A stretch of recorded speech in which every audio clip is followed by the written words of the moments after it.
Hello, welcome back to the reading of the poem of the Man God, written by Maria Valtorta, Volume 3, Chapter 397, Part 2, Farewell to Bethzur.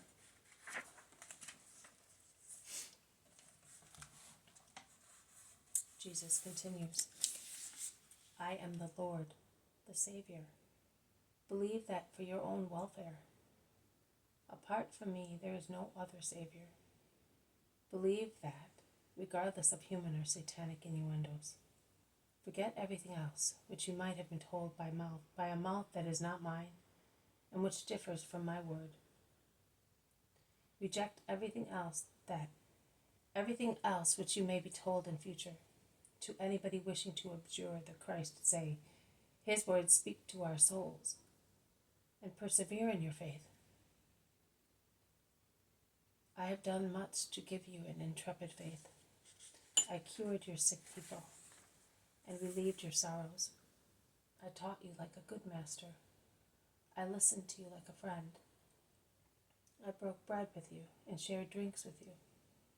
But those are still the deeds of a saint and a prophet. But I will work more and such deeds that will remove every doubt which darkness may raise, as a whirlwind raises stormy clouds in a clear summer sky. Let the cloud go by, remaining firm in your love for your Jesus. For this Jesus who left the Father to come and save you, and who will give his life to give you health. You whom I loved, and I still love more than myself, because there is no greater love than sacrificing oneself for the sake of those whom one loves.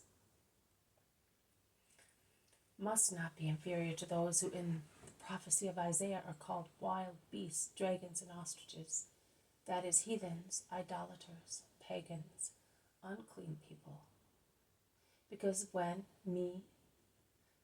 by myself I witness the power of my love and of my nature, defeating even death by myself, which is something that can be verified, and no one will be able to deny, unless one is falsehood personified.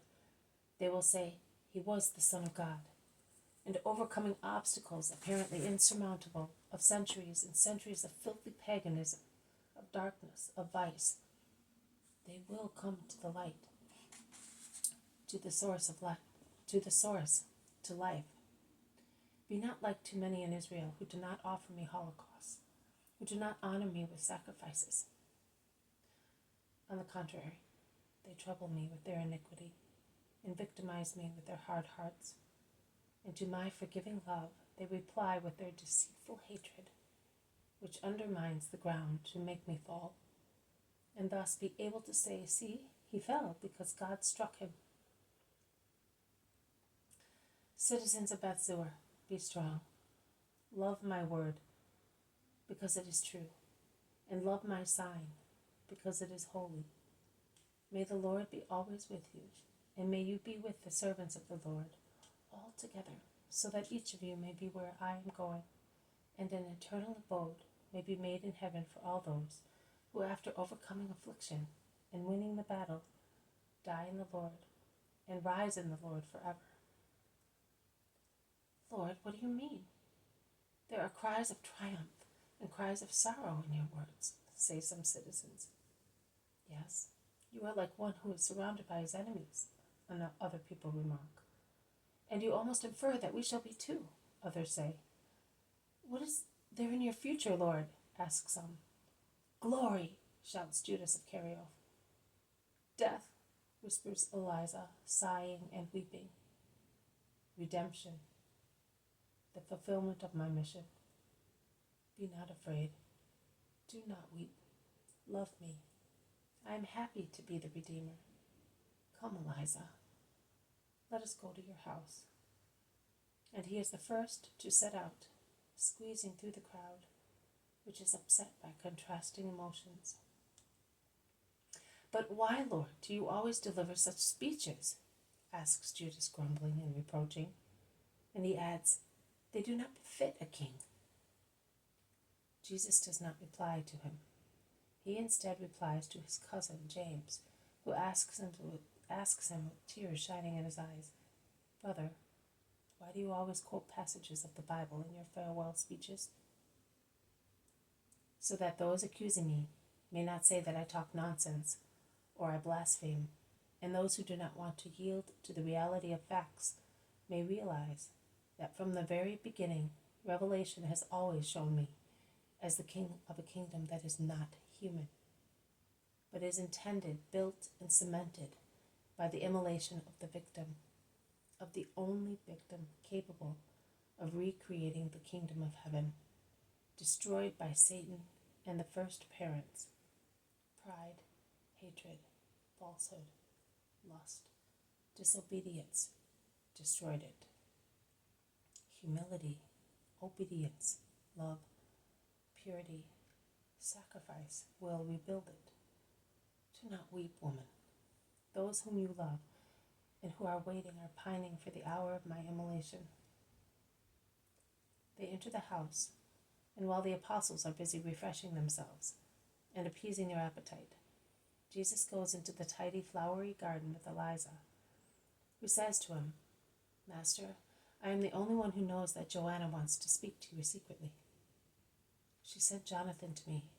He said, for grave, very grave matters. Not even the daughter you gave me, and you may be blessed for your gift, knows about it. Joanna sent servants everywhere looking for you, but they could not find you. I was very far away, and I would have gone even farther if my spirit had not urged me to come back. Eliza, you will come with me, and the zealot to Joanna's. The others will remain here for 2 days' rest, and then they will come to Bethzur. You will come back here with Jonathan. Yes, my lord. Eliza looks at him with motherly love. She scans his face. She cannot help saying, Are you suffering?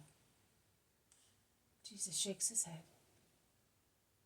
And although his gesture is not denial, it is a clear sign of depression. I am a mother. You are my God, but, oh my Lord, what do you think Joanna wants? You have been speaking of death, and I understood because in the temple the virgins often read the scriptures, which mention you, Savior. And I remember those words. You were speaking of death, and your face was shining with heavenly joy. But it is not shining now. Mary was like a daughter to me, and you are her son. So if it is not a sin to say so, I see you somehow as my son. Your mother is far away, but a mother is beside you.